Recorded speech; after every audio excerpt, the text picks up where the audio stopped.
আসসালামু আলাইকুম, কেমন আছেন সবাই? আজকে রান্না করব মিষ্টি কুমড়া দিয়ে রুই মাছ। এজন্য মিষ্টি কুমড়াগুলোকে কেটে নিছি, রুই মাছ কেটে নিয়েছি, ভালোভাবে পরিষ্কার করে ধুয়ে নিছি, পেঁয়াজ মরিচ কাঁচামরিচ ধুয়ে নিছি, কেটে নিছি। এবার রুই মাছের সাথে ভালো করে মশলা মাখায় নিব। ভাজার জন্য প্রথমে দিয়ে দিলাম লবণ, এরপরে দিয়ে দিব হলুদ গুঁড়ো। এই দুইটা মশলাই দিব, যেহেতু মাছ ভাজবো। লবণ আর হলুদ গুঁড়ো দিয়ে ভালোভাবে মাছগুলোকে মাখায় নিব। এখন চুলাতে কড়াই দিয়ে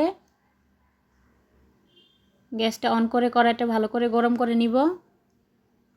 মাছ ভাজার জন্য কড়াই ভালো করে গরম করতে হবে, তারপরে তেল দিতে হবে। কড়াই গরম হওয়ার আগে তেল দিয়ে দিলে মাছটা লাগিয়ে যেতে পারে, এজন্য কড়াই ভালো করে গরম করতে হবে, তারপরে তেল দিতে হবে, নাহলে কিন্তু মাছ লেগে যাবে। আমরা মাছগুলোকে দিয়ে দিব একটা একটা করে। এখানে আমি 2 পিস পাঙ্গাস নিচ্ছি, কারণ আমার মেয়ে পাঙ্গাস খেতে পছন্দ করে, বা পাঙ্গাস কাটা নাই বলে পাঙ্গাসটা খায়, এই জন্য 2 পিস পাঙ্গাস নিয়ে নিচ্ছি। বাকিগুলো রুই মাছ। একে একে সবগুলো মাছ দিয়ে দিব।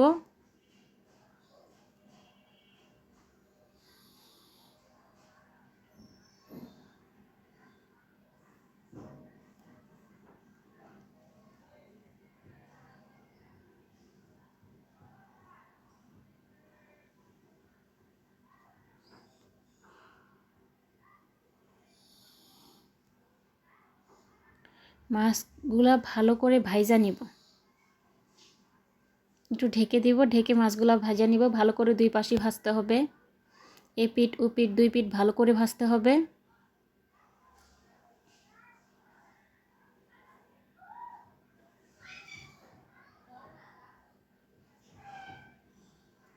আর এক পাশ ভাজা শেষ, অন্য পাশটাও ভেজা নিব এইভাবে।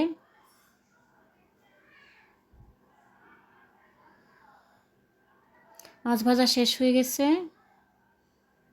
মাছগুলোকে উঠায় নিব।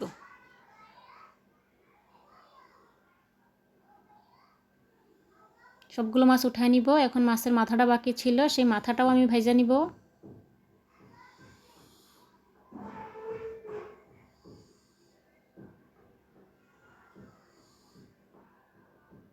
মাথাটা ভালো করে ভাজবো।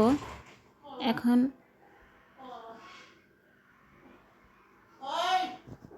মাছ ভাজা শেষ, এ পর্যায়ে ওই তেলের মধ্যে দিয়ে দিব পেঁয়াজ কুচি।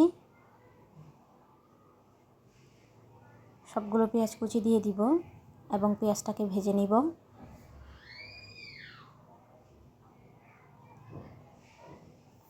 গরম তেলের মধ্যে ভালো করে পেঁয়াজগুলোকে ভেজে নিব। পেঁয়াজ ভাজা শেষ, এবার পরিমাণ মতো পানি দিয়ে দিব মশলা কষানোর জন্য। দিয়ে দিব লবণের গুঁড়ো নয়, লবণ। তারপরে দিব হলুদের গুঁড়া,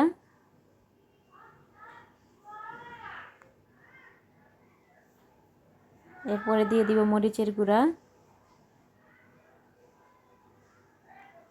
মরিচের গুঁড়া দিয়ে দিলাম, ভালো করে নেড়ে চেড়ে মিশিয়ে নিব। যতক্ষণ না তেল ছেড়ে দিছে ততক্ষণ কষাতে থাকবো। আস্তে আস্তে তেল ভেসে যেতেছে। এখন দিয়ে দিব 2-3টা কাঁচামরিচ। ভালো করে করে দেই নাই, একদম 2 ভাগ করে দেই নাই, হালকা হালকা ফেলে দিছি মাঝখান দিয়ে, নাহলে ঝালটা বেশি বের হয়ে যাবে। এবার দিয়ে দিব মিষ্টি কুমড়া, কেটে ভালো করে ধুয়ে রাখছিলাম, সেই মিষ্টি কুমড়া দিয়ে দিব। সবগুলো মিষ্টি কুমড়া দিয়ে এরপরে নেড়ে চেড়ে মশলাটা ভালো করে মিষ্টি কুমড়ার গায়ে মিশিয়ে নিব। তারপরে চুলার আঁচটা একটু কমায় দিয়ে ঢাকা দিব, যেন মিষ্টি কুমড়াগুলো নরম হয়ে যায়। কিছুক্ষণ পরপর ঢাকনা উল্টায় এইভাবে করে নেড়ে দিতে হবে, নেড়ে মিশিয়ে দিতে হবে, উল্টায় পাল্টায় দিতে হবে, যেন সবগুলো মিষ্টি কুমড়া সমানভাবে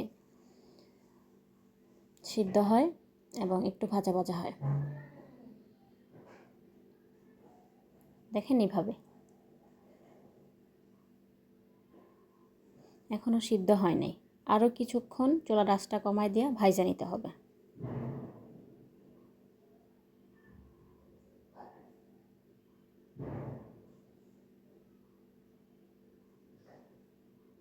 আমার মনে হয় মিষ্টি কুমড়াগুলো সিদ্ধ হয়ে গেছে। হ্যাঁ, একদম নরম হয়ে গেছে। এখন আর কষানোর দরকার নাই, ভাজারও দরকার নাই। এখন পানি দিয়ে দিব। অনেকক্ষণ যদি এভাবে ভাজতে থাকি তাহলে মিষ্টি কুমড়াগুলো গলে যাবে। আমি মিষ্টি কুমড়াগুলো যেহেতু গালাবো না, এজন্য পানি দিয়ে দিলাম পরিমাণ মতো। আর একটু পানি দিতে হবে মনে হয়।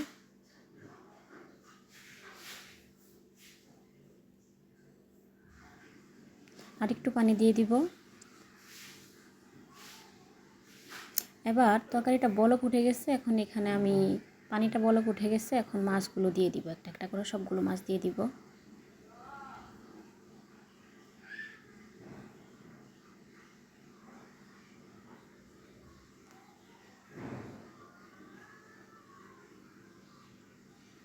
মাছগুলো ভালোভাবে দিয়ে ঢেকে দিতে হবে।